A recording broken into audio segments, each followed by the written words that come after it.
Mail 201, and this is going to be everything that you need to know about full-service intelligent mail.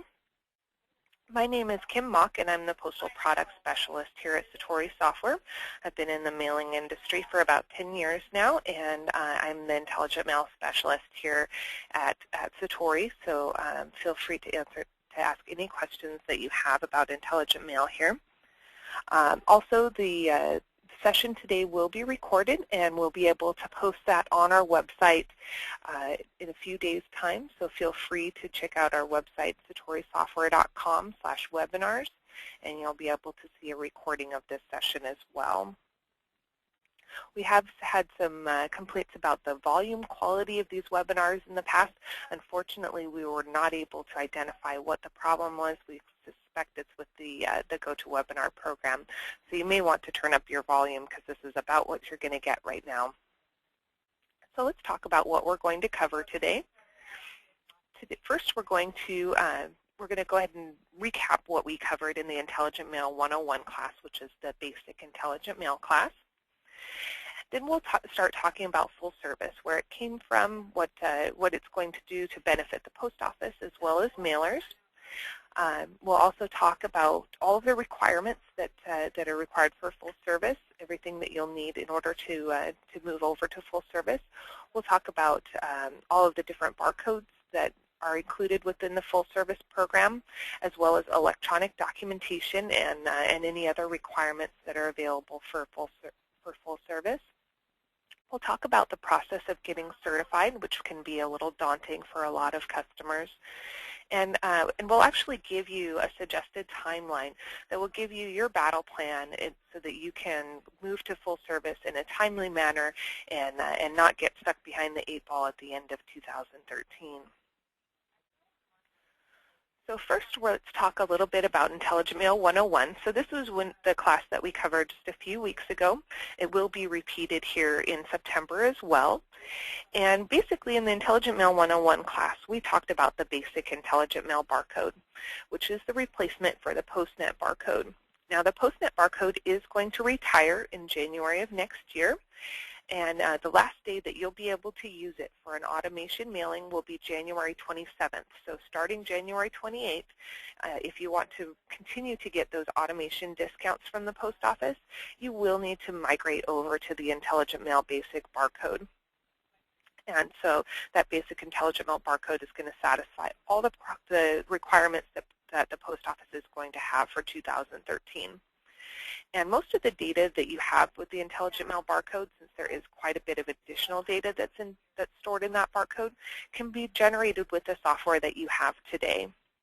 You will need to get a mailer ID. A mailer ID is a 6 or 9-digit number that the post office uses to identify you as a customer, and those are available free at gateway.usps.com.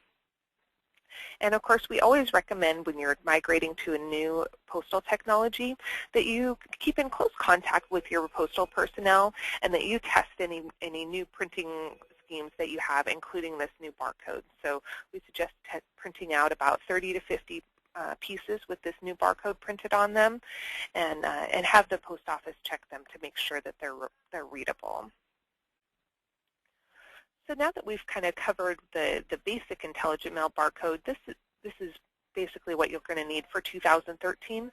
However, 2014 is just right around the corner, and so you may have heard about full service. And full service is basically the basic Intelligent Mail barcode with a lot of extra stuff piled on top of it. And what it does is it actually completes the USPS Intelligent Mail strategy. So the Intelligent Mail strategy from the post office was basically their way of wanting to know everything they could about the mail that's currently in their mail stream. So that way they can identify a piece, they can track that piece and match it to the tray that it should be in, to the pallet it should be in, all of the postage statement information, making sure that all of that is linked to that piece as well as linking that postage statement to you as the mailer. So what full service does is it allows the post office to uniquely track the mailings all the way down from the high level, the mailing level, all the way down to the pieces. And it's actually going to allow them to kind of streamline their network, and they're already starting to do that. Of course, anytime they are going to require a lot more work, they require more information from the mailer, that requires a lot more work. So there is a significant investment of your time that you'll need in order to migrate over to full service. Now, one of the things that the Post Office did this year is they put out what's considered an advance notice of a Federal Register. So basically what that says is they put out this paper saying, we want to require this in the future. So they haven't said they are going to, but they say they want to. And they said in that advance notice that they want to require full service for all automation mailings starting in January 2014. And the exact date for that hasn't been set yet, but that January 2014 is very close here. It's just over a year away. And so I'm sure that's why a lot of you are here today to learn about this. So let's talk a little bit more about what the Post Office is going to get with full service. So what they're going to get is they're going to get a complete insight into the mail that's in the mail stream right now. So they're going to get all the information about which pieces are headed where. They're going to get advance notice for all of the mail that's getting entered, because you're actually going to be submitting your postal paperwork before you take the mail in to the post office. So they're going to have at least a couple hours to know that this mail is coming into their facility. It gives them identification of all of the containers and the mail pieces that are coming into their facilities. And that information they're actually using to streamline their mail processing facilities.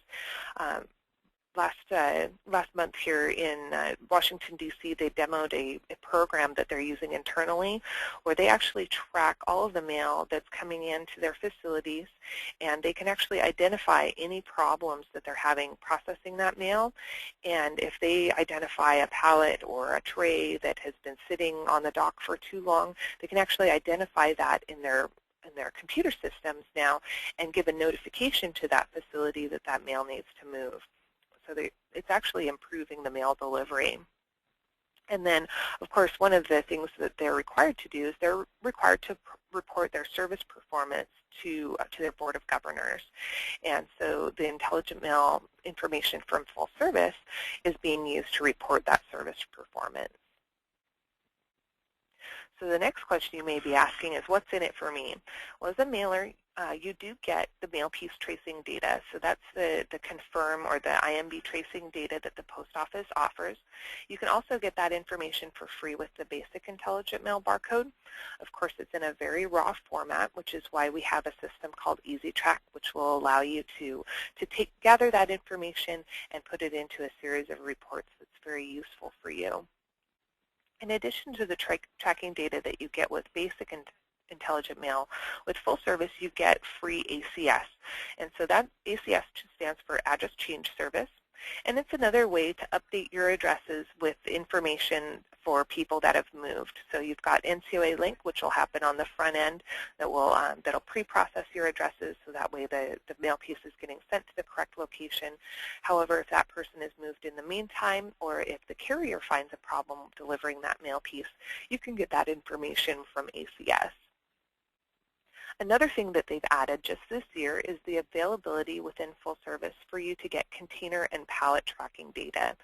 And the nice thing about that is that way, if your mail pieces aren't getting scanned because you've got, say, for example, a 5-digit container, and they're not going to take all the mail out of that tray to process it on the machines, they're just going to take that tray and put it on a truck.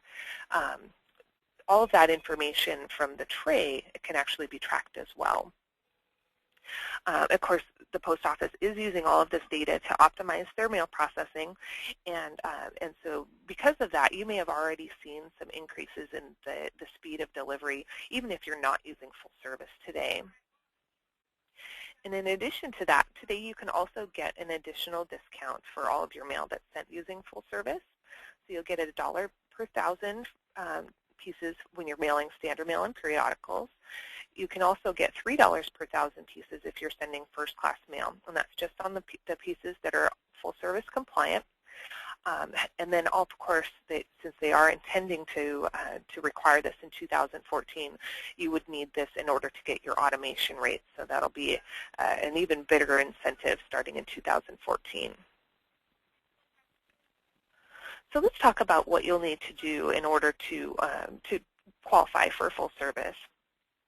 The first thing you'll need is unique piece barcodes. So if you're already using the basic intelligent mail barcode today, you can use that basic intelligent mail barcode and then add uniqueness using that sequence number field that's in the basic intelligent mail barcode.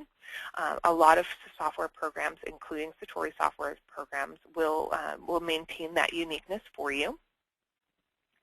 You'll also need to add a new barcode to your trays and also your containers, which could be your trays or your pallets or your rolling stock. And you'll see an example of these new barcodes down at the bottom of this screen here. We've got our Intelligent Mail tray barcode and our Intelligent Mail container barcode for our pallets. And those also have a uniqueness factor, so they have a sequence number that's included in them as well. You'll also need to submit all of your postal paperwork electronically. This would be your postage statement, your qualification report, any other documentation that you would print out and take in manually with the post office, and then the USPS clerk would manually type that in. They actually want that information in advance of you sending that mailing, and they would like that to be sent to them electronically. And then depending on the complexity of your mailing, you may need to schedule your mail drops using FAST. You may need a CSA, and there may be some other requirements depending on the complexity of the mailings that you're sending today. So let's dive into each of these a little bit more detail here. The first is the full service intelligent mail barcode. So again, this is just the piece barcode that goes on all of your mail pieces. And basically, it's just the basic intelligent mail barcode that you should already be using today, and then adding those unique sequence numbers. And then there's a small change to your service type ID that your software will do for you. Those sequence numbers that you have inside the intelligent mail barcode must stay unique across all your mailings for 45 days. So what that means is for each mailer ID that you're using in your intelligent mail barcodes, you need to make sure that the combination of your mailer ID and the sequence number that's being used is unique for 45 days. And most of the software products that are out on the market today, including all of Satori Software's products, will allow you to automatically assign those intelligent mail sequence numbers, and they'll make sure that they stay unique for 45 days. So one of the kind of pitfalls with that is if you're using a 9-digit mailer ID, you only have 6 digits of sequence numbers that you can use in your intelligent mail barcode.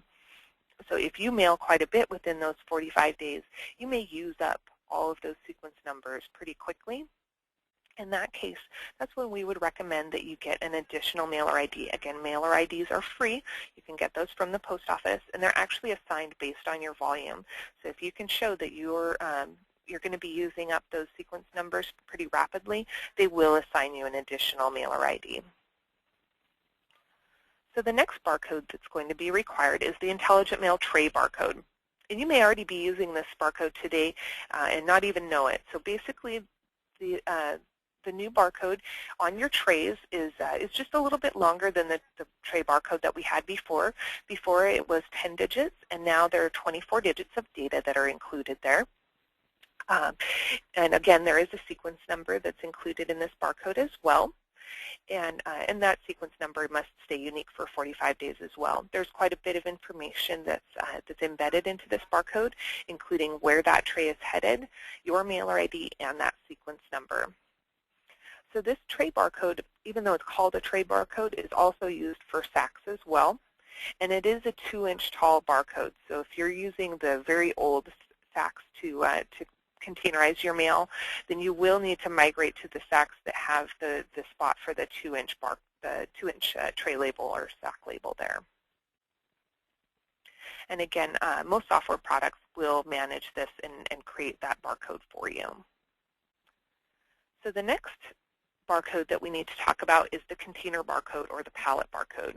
And so the IMCB is basically, this is going to be a barcode in a pallet placard that will actually be printed out. You'll get 2 copies of it, and you'll need to put that pallet placard on adjacent sides of your pallet.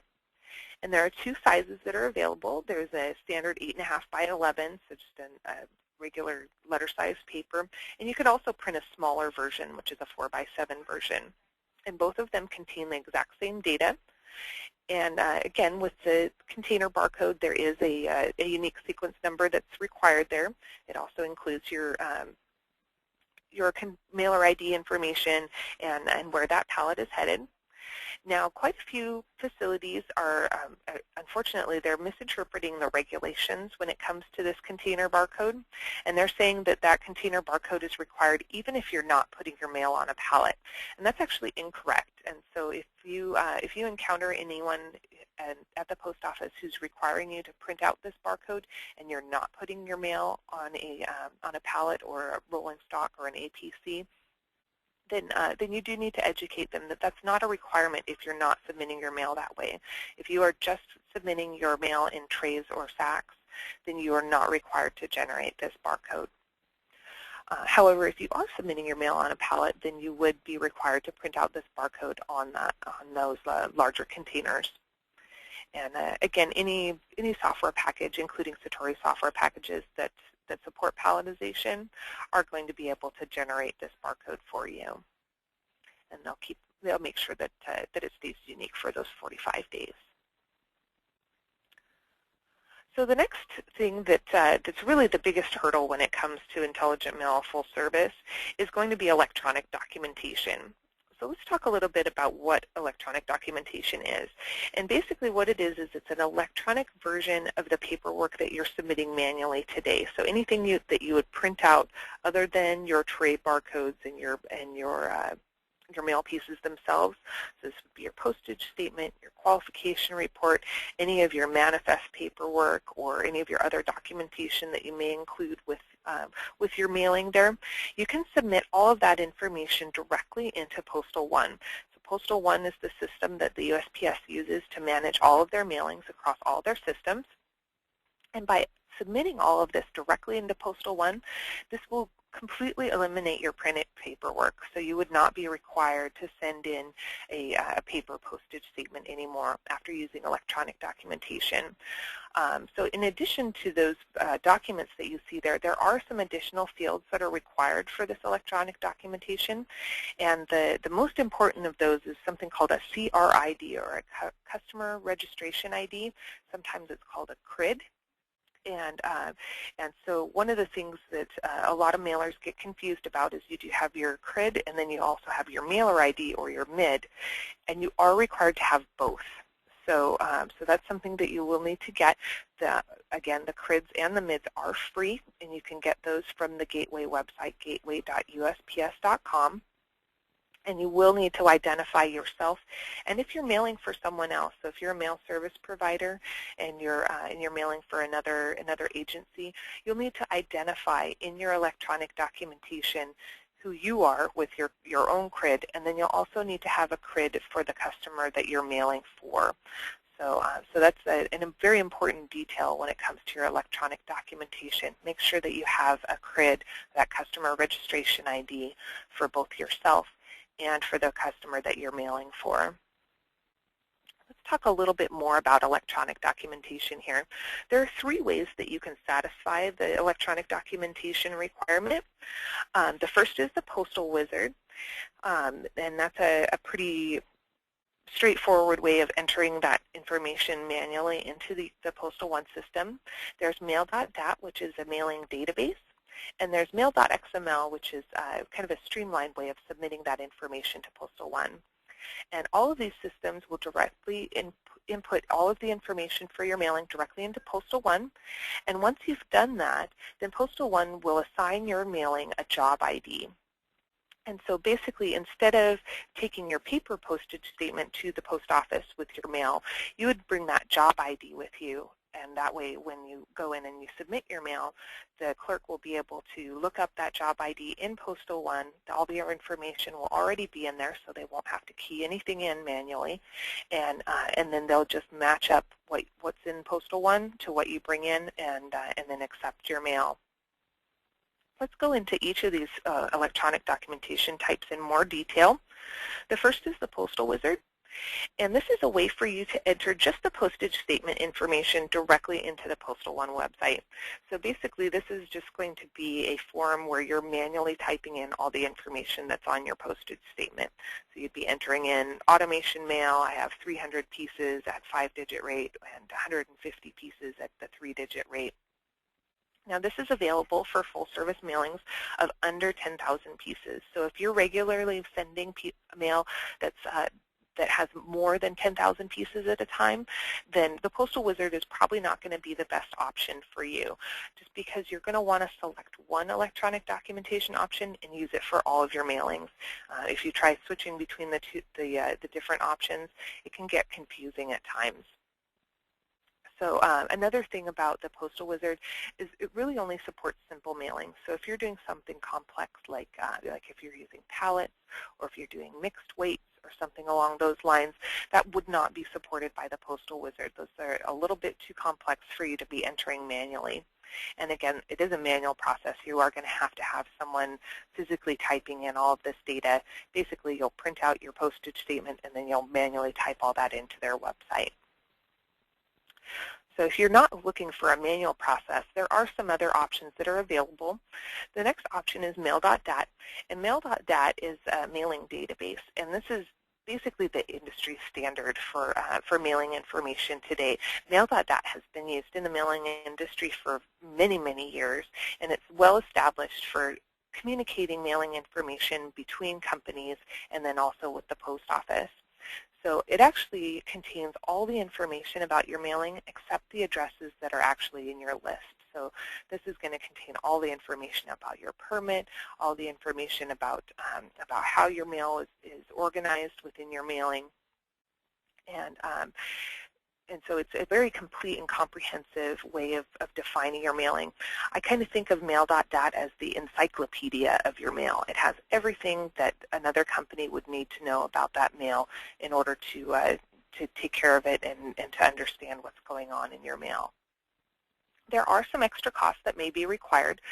If you're using Mail.dat, then you would be required to license this with ID Alliance. ID Alliance is the company that actually manages the Mail.dat spec, and so there's a small fee that you can pay. It's a lifetime fee. It's only $195. They just reduced the cost significantly, and so you can get a license to use Mail.dat from ID Alliance for under $200 now. And then depending on the software that you use, there may be an extra cost for generating that Mail.dat file. And again, it is the industry standard. It's been used with logistics companies, consolidators, and the post office for many years now. And it's ideal for most mailings. So if you have a complicated mailing or if you have a mailing that's over 10,000 pieces, then Mail.dat is going to be a good solution for you. But again, it's going to be that large encyclopedia of everything that you need to know about that mailing. And you'll need to manage handling all of the files that are in that Mail.dat file as well. For a more streamlined version, there's a new option called Mail.xml. This has been available for just the past couple years now.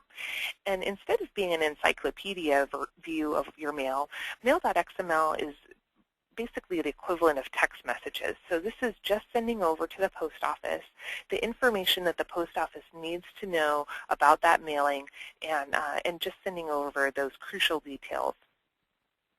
Again, there may be an extra cost depending on the software product that you're using. Satori Software is one of the very first mail vendors to support Mail.xml, so we're very proud of that.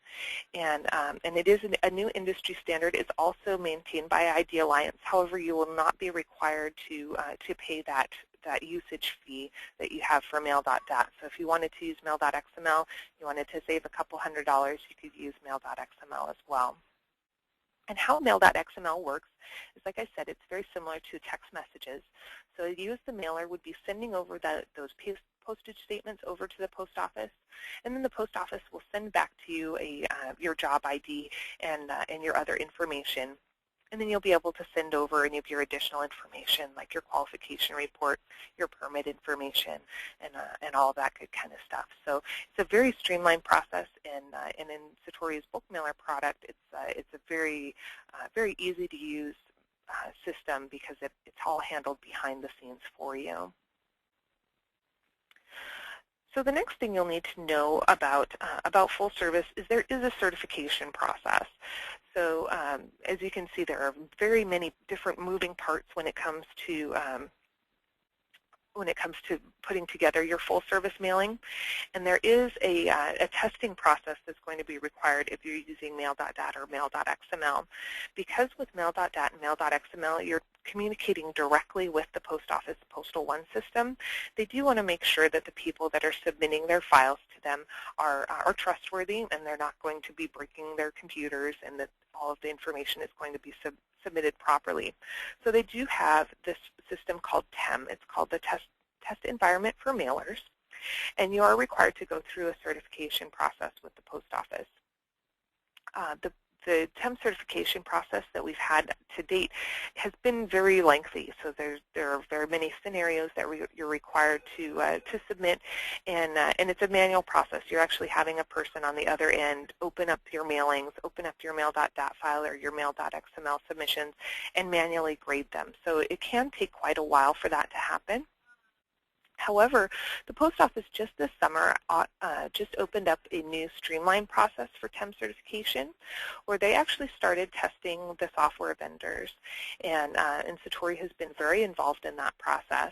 And we do have certification for our products now for TEM. And so for the users of these TEM certified software products, your testing scenarios are limited. You only have to submit one job just to make sure that you know how to enter your permit information into the software. So it's a very streamlined process. It should be a week or less in order to get you on board for TEM, and then once you've passed that test environment, then you'll be able to start submitting that electronic documentation manually or electronically, and then you won't have to worry about that anymore. So after you've gotten all of your electronic documentation, there are going to be some additional steps depending on how many complications you have to your mailing. So if you are using, if you're doing drop shipments, then you would be required to schedule all of your drop ships using FAST, which is the Facility Access and Shipment Tracking System from the Post Office. It's just basically a way for you to schedule when you'll be dropping off your mailing at what facilities. If you're doing first-class mail and you have a CSA, which is a customer supplier agreement with the Post Office, then you would be required to log that information with the Post Office and make sure that that's all squared away before you get certified for full service. And once you've got all of these big steps that are available, you've got all your barcodes are printed properly, your electronic documentation is approved, and all of the other little bits that kind of tie up the last bit of your full service certification, the first 5 of your full service mailings will be tested. And if those pass, you should still be getting the full service discount on those 5 test mailings. However, there is going to be, those first 5 mailings can be tested, and if there are any problems with it, the Post Office is going to let you know, and you may be required to resubmit that mailing. And the best advice that I can give with that is definitely talk to your BSN, talk to your business service, contact there at the Post Office, and make sure that they understand the processes, understand where you are, and then that way you will have the best results, and they're there to help you to move you through this process as well. So let's talk about a suggested timeline for moving to full service. So the first thing is definitely if you're not using the basic intelligent mail barcode today, go ahead and start using that. There's no reason to stop unless there's some type of a hardware limitation that you have. There's no reason not to convert over to the basic intelligent mail barcode today. The PostNet barcode is going to be retired. This date is not going to slip. It's a real thing. It's going to happen this January, so there's no reason to delay starting to use those basic intelligent mail barcodes today. Now, in the next month or so, I would definitely encourage you to start using the intelligent mail tray labels and the container labels. So that's your tray labels and your pallet placards. again, all of that can be generated using the software that you have today, and there's no reason not to use that even with your basic Intelligent Mail mailings. The next thing you should do is start thinking about what version of electronic documentation you'd like to do. Start thinking about the Postal Wizard, about Mail.dat, about Mail.xml, and try and think about which version is going to be the easiest for you, which one is going to fit into your current workflow right now, and start talking about that within your organization and start selecting which method you're going to do. Now there is going to be an additional webinar here, and I believe it's in October, that will actually allow you, that will go into more depth on all of the different versions of electronic documentation that are available, the benefits and the pitfalls of each, and that'll help you to select that electronic documentation method just with a little bit more detail. And then either sometime this fall or maybe just after the holiday season, start testing your electronic documentation plan. So get all of your stuff in place, get signed up for the test environment for mailers, and start testing those electronic documentation submissions. There's no reason not to get that started today. One of the nice things about electronic documentation, in addition to getting you that extra step towards full service, is it will allow you to have a streamlined entry at the post office. So rather than having to submit your postal paperwork in a paper form and have the clerk manually type in all that information, all the information will already be in PostalOne, so you'll actually have a shorter time submitting your mail at the post office. And then after you've got your electronic documentation approved, go ahead and identify with your BSN any additional work that you would need in order to be full certified. So if you need to get a CSA or if you need to start scheduling your mailings using FAST, go ahead and identify that just right after the holidays there. And then sometime in the mid or late spring of 2013, go ahead and start sending those full service mailings. That's going to give you plenty of leeway. That's going to give you plenty of time to be full certified, and you're actually going to be ahead of the rush, because I know at the end of 2013 there are going to be a ton of customers who have not moved to full service, and they're going to be scrambling at the last minute. They're going to be eating up a bunch of USPS resources, and so the help and support that you would have today may not be available at the end of 2013. So if you get that going and start mailing your full service starting in early 2013, then you're going to be ahead of that rush, and you're going to have all the help and support that you need. So there are several resources that are available. If you are interested in using Intelligent Mail in Satori software products, so if you're a Satori customer, or if you're interested in Mail.dat or Mail.xml, feel free to contact us.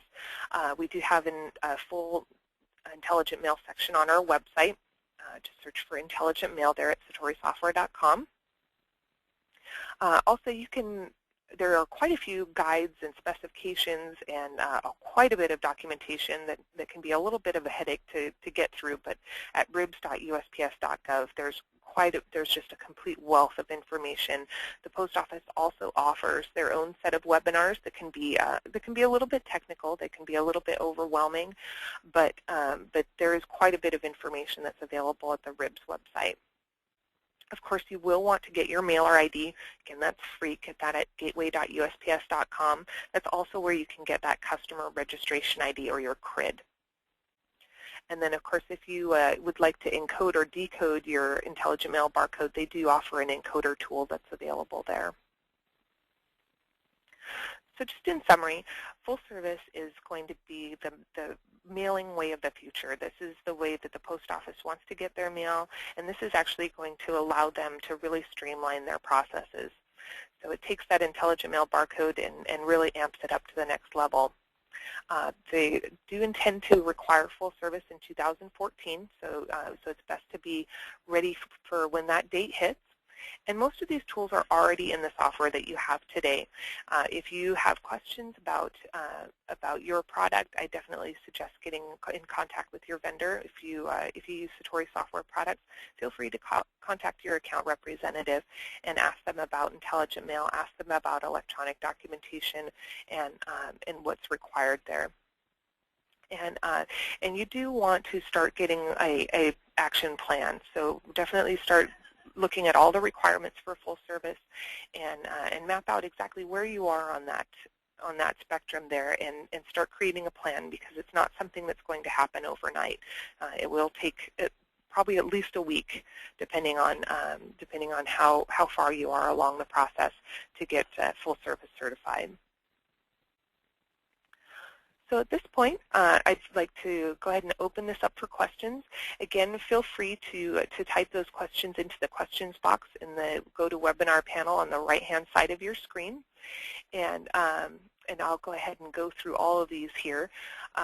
If you do have any questions and you've clicked the raise hand, I would ask you to type in the questions into the questions box there, just because we've had issues with that raise hand feature in the past. And if you don't type in your questions here today, you can ask questions after the webinar. Feel free to contact our support department. They're very knowledgeable when it comes to intelligent mail. You can contact them at support@satorisoftware.com, or you can dial them directly at 800-357-3020. Okay, so I'm going to go ahead and go through the questions that have been submitted already. The first question that I have here is, if I get ACS service for using full service, why would I need to continue to use NCOA link? So now you wouldn't need to continue to use NCOA link. However, you may want to anyway, because NCOA is a pre-mailing process. So it's going to update those addresses before you actually send them out. ACS is a post-mailing process. So if you have a timely piece of information that you're sending out to those customers, it may take a little while for those people who have moved to get that mail forwarded. So it can take up to 3 to 5 days for first-class mail for that mail to get forwarded, and even longer for standard mail. So, really, while you're not required to use NCOA link if you're using ACS, we do strongly recommend it just because it is that pre-mailing process. The next question is, clarify what you mean by submitting mail as a pallet. Do you mean palletized as opposed to mail stacked on a pallet that has not been sorted for palletization?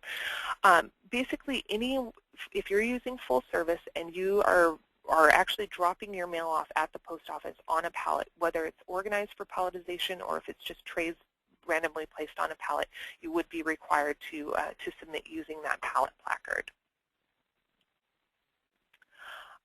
The next question, what is the extra cost for Mail.xml through Satori? And that actually, you would want to contact your account representative. I'm not a salesperson, so I actually don't know what the costs are, but feel free to contact your Satori account representative, and they'll be able to give you all the costs there. Next question has to do with the ID Alliance fee. Is the $195 fee for Mail.dat yearly or one time through ID Alliance?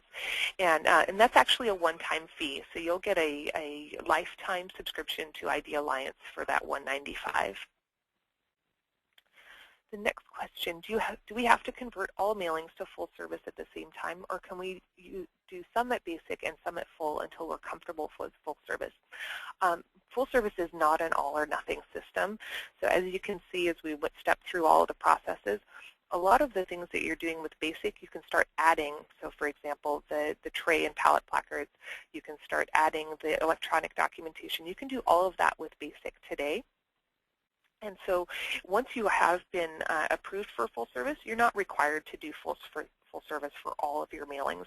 You can actually do them by choice, which ones you want to do full service, which ones you want to do basic, and then once you're comfortable with that, then you can move all the way into full service.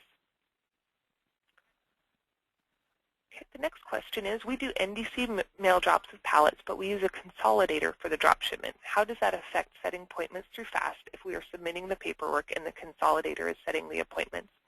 So in that case, what you would want to do is you would want to tell the consolidator what your job ID is at the post office, and they'll actually be able to update your electronic documentation with your FAST appointment. So they would still be setting the FAST appointments for you. The next question is, using Satori software, will there be a message sent to indicate that the unique sequence numbers assigned have all been used within 45 days? Yes, and so there is a notification that will happen if you've used up all the sequence numbers within your 45 days. The next question, will Mailroom Toolkit keep track of multiple mailer IDs for customers that have larger volumes of mail? And I believe they do, but I would have to verify that. So, so Mark, I will get back to you with that question. And you had another question about Mail.xml. I'll have to get back with you on that as well.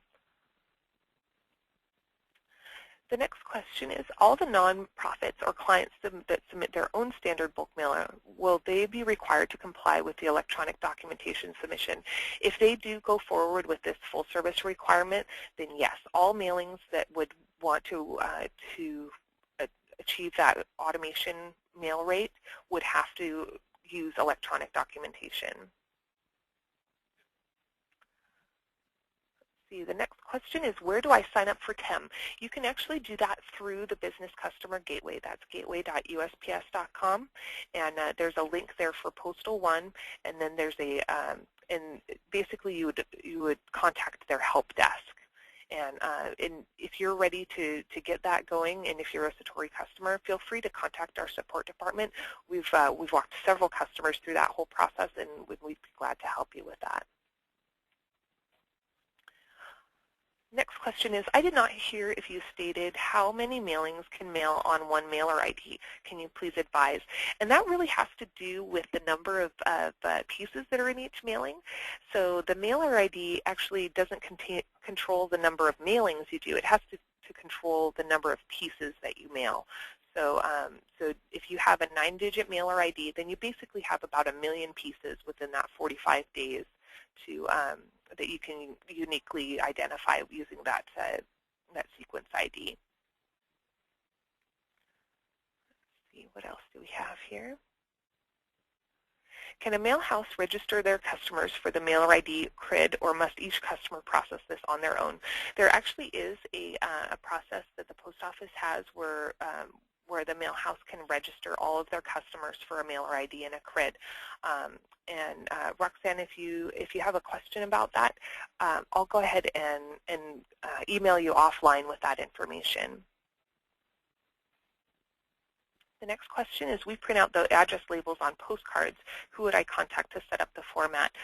You can contact Satori Software Support, and all of our support agents are certified to know about address placement and barcode placement. You can also contact your USPS mail-piece design analyst or your MDA, and they should be able to help you with that process as well. The next question is, how far in advance can you submit an electronic report? How is additional postage due handled?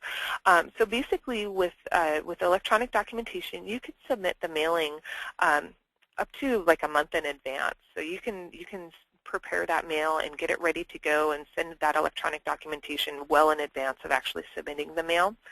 And as far as postage due, depending on how that's processed, whether you're using a meter and maybe you're doing a minimum payment on all the mail pieces, then you have the additional postage that's available there. That's actually handled very similarly to what you have today. You'll just need to make sure that that's paid when you take that mail into the post office.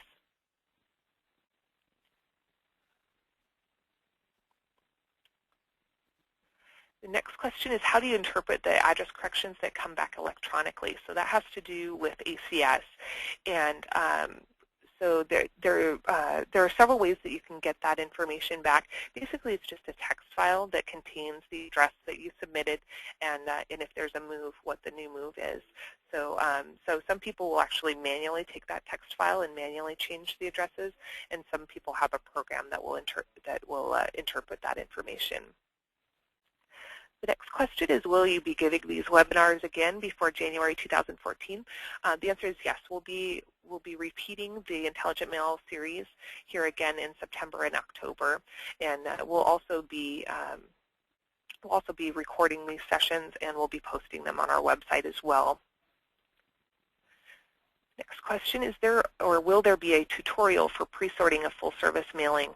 And that actually, I don't believe we have a full tutorial for that right now. That may be available on our support website right now, but we will have some tech notes that are available there for moving to full service.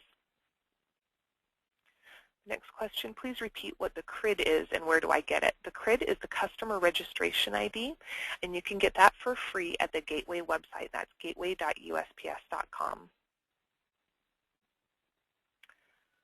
The next question is, can I use my IMB with a customer's permit number on the piece? And I think you mean your mailer ID. And yes, you can. So if you're using your customer's permit number and you're mailing for them, you can use your own mailer ID on that piece. The next question is, have the issues been resolved with submitting an Mail.xml? We started over a year ago. And so there are some issues because the Mail.xml is a relatively new technology, and the Post Office is always changing the way they interpret that Mail.xml. I believe most of the issues that we've had from Satori software side have been resolved. So Carl, feel free to contact our support line, and we would be glad to help you through that process of getting your Mail.xml approved. The next question is, how is the unique mail piece information communicated from the post office? Is it frequency, format, etc.? So as far as I believe you mean the tracking information. The tracking information from the post office would be submitted to you in a flat text file, and it's very encrypted. There's a lot of using a glossary to know what all of the codes in that file mean. And depending on how you want that information, you can request that to be every day, or I believe it's up to every 6 hours or so that you can get that tracking information from them. However, we do suggest that you use a tracking system like our product EasyTrack, which actually will take all of those raw files for you and interpret them and put them into easy-to-use and easy-to-read reports. The next question is, do I have to use Mailroom Toolkit sequencing for mail pieces, or can I use my own? And you can actually use your own. All of our products have the option, if you would like to control your own sequence numbers, that you can do so. The next question is, Satori creates the unique sequence numbers required for full service. How does this work?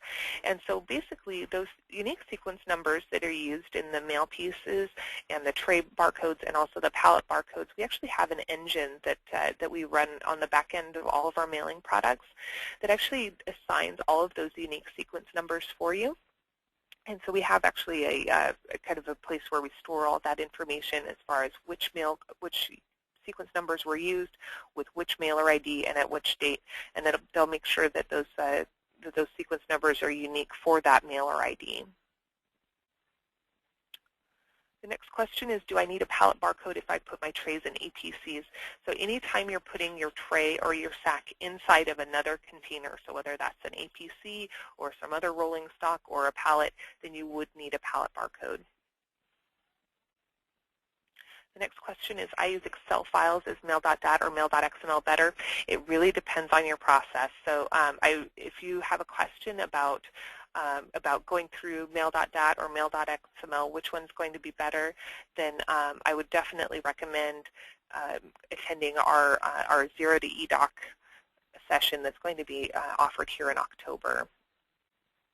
The next question, will this webinar be on your website? Yes, we are recording this, and it will be posted on the website.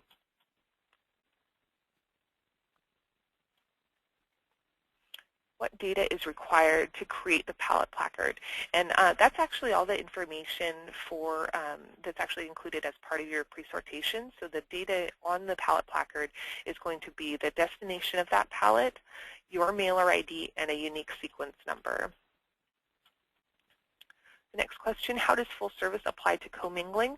If you are commingling your mail, and if you're doing that on your own, then you would need to go to full service if any of the pieces that you're commingling are automation rate.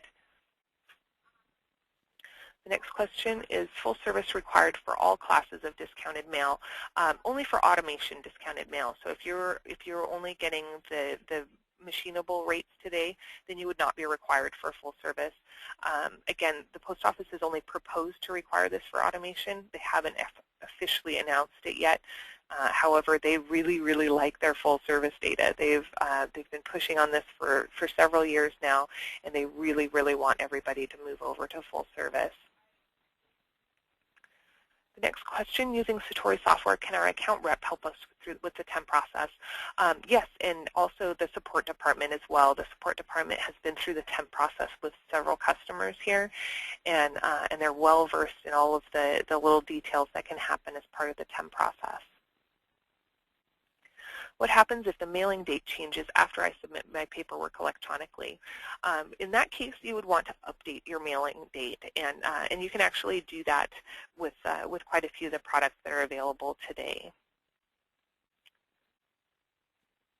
Let's see. The next question is the IMB font size. Is it 10, 11, or 12?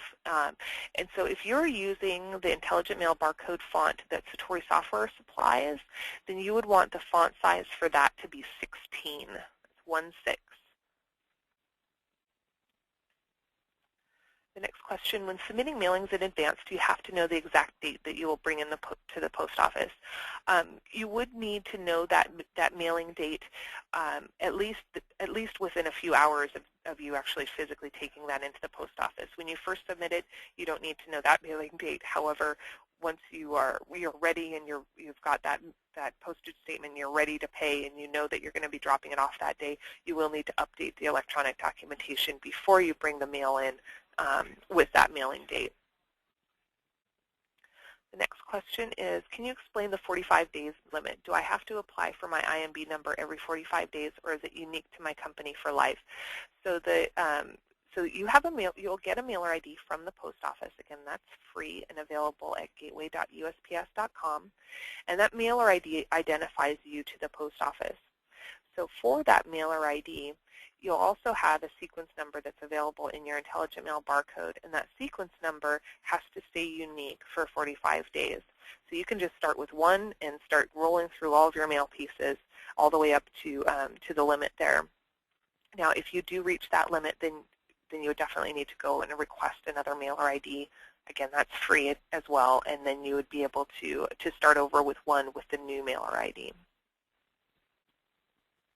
The next question, to prepare mailing for our customer's PO, do we need to use our mailer ID or a customer's mailer ID? You can use either. It's entirely up to you. There's no requirement that you as a mail preparer use your own or your customer's mailer ID. The next question, if I have a mailer ID, do I already have a CRID? You probably already do have a CRID. A CRID identifies you and your location. A mailer ID just identifies your company. So, so I would suggest going to the Gateway website and looking up your CRID there. The next question is about the presentation. We will be posting a PDF copy of all of these slides up on our website in just a few days here. The next question, will we be able to get the sort information paperwork that normally accompanies the mailing? Yes, so most software products, including Satori software, if you're using electronic documentation, will still prepare that physical paperwork for you as well. So if you like to use your qualification report or any of the other reports for preparing your mailing, you can do that. The next question, if I have a 6-digit mailer ID, what is the max number of pieces per 45 days? If you have a 6-digit mailer ID, then you have 9 digits of sequence number. So you'll have 9 digits, and so that's about 1 billion pieces that you can use over the 45 days. Next question, how would you file the paperwork for jobs that are commingled through a commingling service? So in those cases, if you're using a commingler, usually what you would do is you would generate a Mail.dat file, and then you would send that Mail.dat file to your commingler, and then the commingler would actually take all of the Mail.dat files for all the jobs that they're commingling, and they'll combine that all into one job, and they would submit that to the post office for you. The next question, can you put multiple barcodes on one pallet? this would be multiple jobs on Pallet. That would be actually that would be a co-palletization situation, and you can put in that case, if you're not actually doing just a strict palletization process using a palletization add-on, you can apply just one pallet barcode to your pallet there.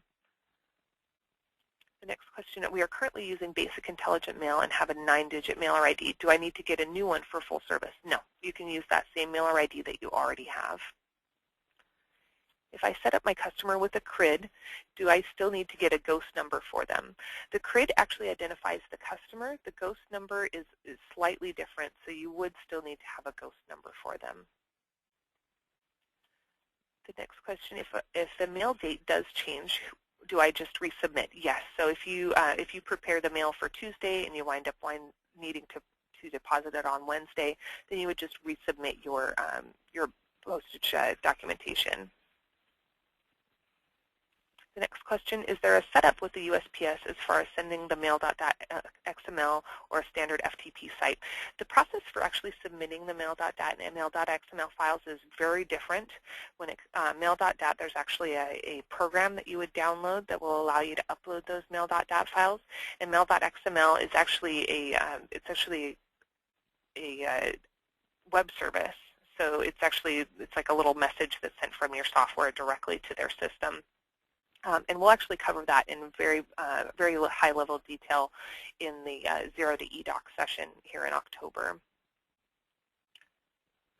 Next question, so if we get the Satori add-on for full service, will it print pallet placards? There actually isn't a full service add-on. There's an electronic documentation add-on.